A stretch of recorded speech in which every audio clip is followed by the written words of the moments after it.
नाजरीन, आपका आगमऊ में खैर मकदम है। मैं हूं नौशाद अंसारी। आदाब नाजरीन, आज उस वक्त ज़बरदस्त हादसा होने से बाल बाल बच गया जब एक कार सवार अचानक कार को टर्न करने की कोशिश की तो आज़मगढ़ की जानिब से मुंशीपुरा ओवरब्रिज की जानिब जाने वाली बाइक से टक्कर हो गई। बाइक सवार के साथ एक औरत भी बैठी हुई थी जो मामूली तौर से ज़ख्मी हो गई, जिसके बाद आर्टिगा कार सवार ड्राइवर और बाइक सवार के दरमियान तकरार हुई। मामूली तकरार के बाद दोनों पुलिस केस करने से बचते हुए अपनी अपनी गाड़ी लेकर रवाना हो गए।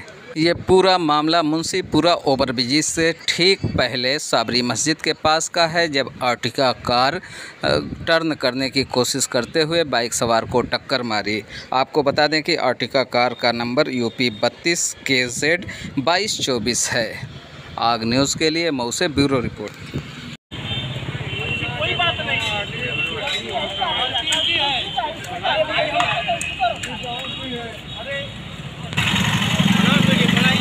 अरे बढ़ा भैया जल्दी, पूरी गलती है एक बार भी और देखना।